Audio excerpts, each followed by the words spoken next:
continue. So Siman 28, and the topic is the laws of the Sefer Torah and other holy books. Okay, it's very important. So just to explain what's the difference. So before that, before this Siman, we learned in one of the Simanim, early Simanim, so we learned the laws of reading from the Sefer Torah. This is different. Okay. After the outlining the previous Siman, the obligation to study Torah, Kitzur now discusses the law of writing. It's writing the Sefer Torah. Okay.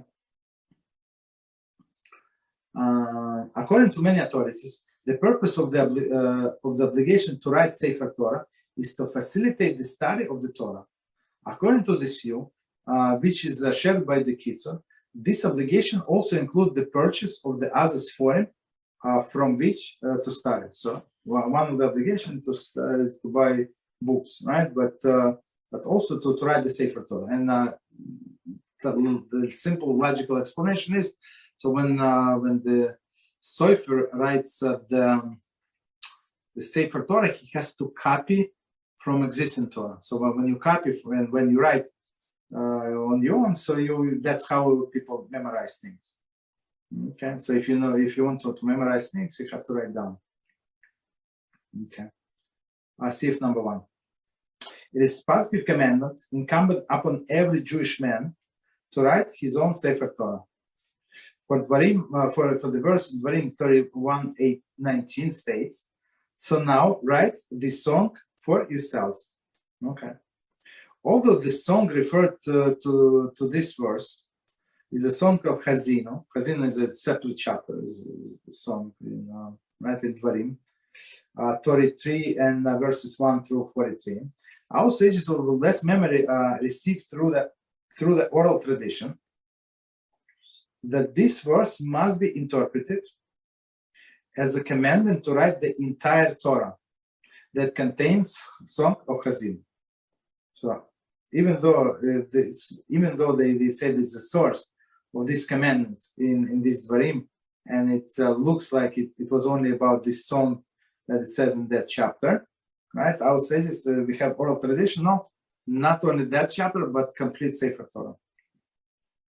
Even if one inherited the Sefer Torah from his father, it is a mitzvah to write one of his own. Commentary. It is insufficient to simply own Sefer Torah. Rather, each Jew is obligated to actually produce a new one. So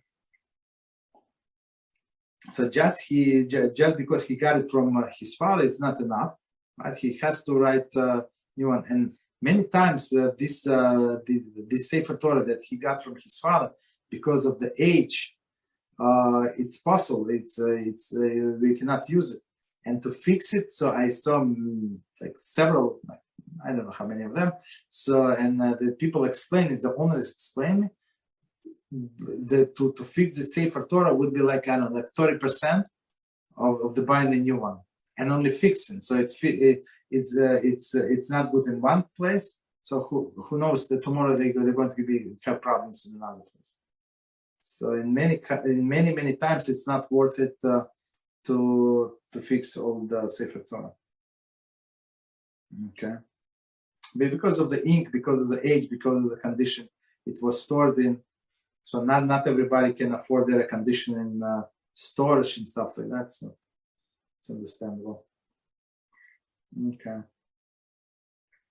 Continue. If he commissioned a scribe to write the Sefer Torah for him, or he bought a Sefer Torah that contained an error, and he corrected the error, in both these instances, it is as though as he wrote it anew. So commentary, and we're going to explain. In these cases, although he did not write this scroll himself, it has fulfilled his obligation, as it is only due to his action that there is a scroll in that fit for use. So okay, so whether he paid for this Torah scroll, or he got it with the error and they fixed the error, also possible. It is prohibited to sell Sefer Torah. Commentary. The Sefer Torah is a high level of holiness. It may not be used for mundane needs or so, except in rare cases. So there is some exception, and our sages say in what cases you are allowed. So if needed to learn Torah, for example, I hire a teacher to buy Humashim so that these children can learn. So that's or somebody needs to get married, or I think to release a prisoner or something. So, but otherwise you're not allowed to sell. However, in the case of great need, he should consult rabbinic authority. Okay, so let's do one more. So, halacha number 2. Similarly, it is incumbent upon every man to purchase other holy Sefarim from which we can study, such as Tanakh and Mishnah, the Gemara and Halachic codes. So, all right. So, first of all, they say Tanakh, right? Mishnah, Gemara, and Halachic codes. Okay. So, Halachic codes, it's this is Halachic code. Shulchan Aruch. He should purchase this Sefarim in order to study from them. And he should also lend them to others. So, I mean, especially in olden days when books cost so much money, only rich people could afford it, and sometimes only community would have it. So, if somebody wants to study, he would need to go to the shul, to the synagogue, and study only there, right? Or only in rich people's houses, only they could afford. So, if a person can afford books, so he must lend to others. If somebody is unable to afford to purchase for himself both the Sefer Torah and other books from which to study, then the books that are for the purpose of study take precedence. Of course, I mean, you need these books to study. You need to know Shulchan Aruch. I mean, the story of Moshe Rabbeinu is very great and very inspiring, but how is going to help you with the kashrus? How is going to help you with a three vessels, as we learned yesterday, immersing in a liquid, right? Or in empty vessel, how like on Shabbos. How does it help you? It's not going to help. That's why they say if you have choice, and Sefer Torah, just so we know, it costs a lot of money. So the good one would cost even today, I know, maybe $50,000-$60,000, plus all of these decorations, plus party, because they have to bring with a party, so it costs a lot of money. Okay, continue. It is so I would say most of the people cannot afford the Sefer Torah, but what we do, we just write one letter in the Sefer Torah. So this guy would buy the Sefer Torah, right? And as a chesed to others, so he shares his mitzvah. I would call it chesed. I would not pay $50,000. I don't have such a money, right? So, but he would leave like maybe a page or 2 pages empty, right? And whoever wants, they give some donation, whatever, some donation, affordable donation, and they can write one letter in the Sefer Torah. So in this, they did the mitzvah. Okay. So continue.